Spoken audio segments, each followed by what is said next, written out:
technique. His technique, it was Wednesday, and he can't do anything else than that. That's the problem of the market in the modern art in DRC. Everybody has to do his own way and stay and stick with it, and no new and impossible to change the technique. Here is some other artists that study at the academy with Muntu. We have Amissi here, and we have Mwembia here. The academy was a little bit different of the atelier of Pierre-Romain de Fossé, because Munens was an art teacher. And as an art teacher, he asked them to change the technique, to improve the technique every time. So that's how we see a little bit more of difference between those artists. There is another school during the colonial time, it's Poto with tango, doing those kind of original shapes. And there is another school, the academy at Saint-Luc, at Kinshasa. It's more European in the technique, as you see. So, post-colonial period. The post-colonial period, I'm just focused on the time where Muntu was alive. So I will talk about the popular art, because the biggest movement of art at that time at DRC was the popular art, and the popular art was improved by two European anthropologists. One of them is Johannes Fabian, and I think the view of Johannes Fabian on popular art was really interesting. He was particularly interested between the relationship of what we saw before the colonialization in Congo, how people reverse their work in the village, in the city. So if you see on this picture, you have some picture, some drawing on the house, and you have after that the drawing on the house in the city. That's what was focused on Johannes Fabian, and how the art is improving in the house of Congolese people in the city. That's the most interesting way to understand popular art, I think. So there is some theme in the popular art, and Muntu was interested in those themes too. For example, the slavery.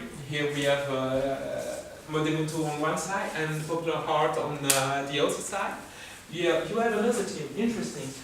Maybe you have heard about it. It's Inakale. Inakale is one of the funniest stories, I think, in the popular art. You have a guy climbing on a tree because there is a lion on the ground, and there is a snake on the tree, and there is a crocodile in the water, and his weapon fell, so he's stuck. It was a traditional painting in the popular art, but they want to use it to call it 80s objectif 80 in French. It's difficult to translate it, but because Mobutu told to the people that for the 80s the Congo will be the biggest country of Africa, very rich, a lot of energy, a lot of economic, but of course it didn't work. So Mobutu used the popular art theme to tell that it was impossible, we are stuck and we are doomed. So that's an interesting part. Here is some old picture of popular art. It's like a song. Popular art, it's like a song. There is a lot of traditional theme in popular art. So now a little bit of the biography of Muntu in painting. So he started the academy in 1954. So he started to draw like a young kid, but very quickly, after few months, he started to do some monography like that, with some shapes, with big, as I told you before. And after that, he evolved a little bit. Here is some interesting part to understand his paintings. So he tried to work on the dots, he tried to work on the shapes, and after that, he mixed everything. The interesting part in it is how he tried to add a lot of moves in his painting, and when you see the dots, the way he's working on the dots, the way he uses the colors, it's pure painting work. It's just to make it more vibrant, more alive. That was the big aim of Muntu, trying to put some life in it. And when you see at the end of his student time, he started to put some emotions, some worries in it. So you have some people in prison, and you see a lot of dramatic stuff emerging in his art when he was like 16, 17 years old. After the 50s, he stopped. It was the independence. He left for almost 10 years, going back to the village, working in the village. He came back a little bit later and started to work again.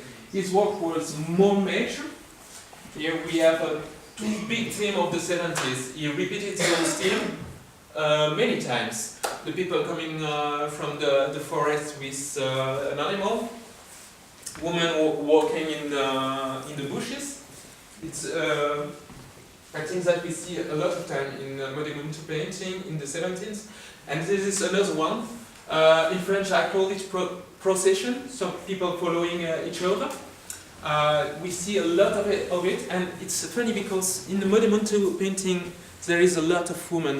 He was kind of a feminist before feminism in Congo, and he was showing a lot of things about the woman in his painting, the values that he cared a lot in his painting. And the strange part of his life is that he never married. He was always worried to make someone unhappy with a bad marriage. Okay, here is another picture of the 70s with women working in the village. So it's easy to understand. The women are working on for peeling the food, and the village is growing. So you have the village on the back. This painting is really interesting because you see how the vibrant colors work on this picture. Okay, now we go to the 80s. So we stop just a little bit. Maybe I can show you something in the first picture. Here we are around 73, 74. Here we are in 76. In 74, everything is going well for him. In 76, there is a lot of economic problem for him. So he starts to starve. And when you see the shape, they are thinner. It's his way to express his problem in his life. So here is the 80s. Here it's some people arguing and fighting. So you have the two people arguing and fighting, and a lot of people in the background shouting and being nervous. Here it's people helping a young kid with the kwashiorkor. I think that's the same word in English. Do you know the kwashiorkor? It's malnutrition syndrome. And so you have some young kids with a big stomach. So the way to take care of them is to give them some lemon, and eating some lemon to help them to. It's the traditional medicine here, and that's the way they help the kwashiorkor. Here, it's an interesting painting. This one, I remember when it was painted. The call of it is, maybe you can find it. Anyone can find the name of this painting? No? It's The Scream. The Scream. The Scream? Oh, yeah. Like like Edward Munch. Yeah. And the funny part of it is, I remember when he was painting this painting, there was a poster of Munch in the other aside his workshop. So it's interesting how he's influenced by some stuff. He was a little bit annoyed by his family, and he had so many problems.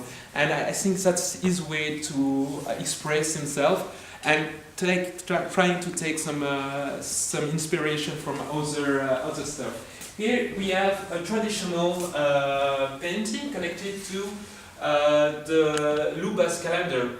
The Lubas calendar is organized by the moon. So when you have the first moon, so the first part of the moon, it's the beginning of the Lubas calendar. It means that when you are doing some agriculture, it's important to plant at that time. And here we have Father telling to his kid how the Lubas calendar is working.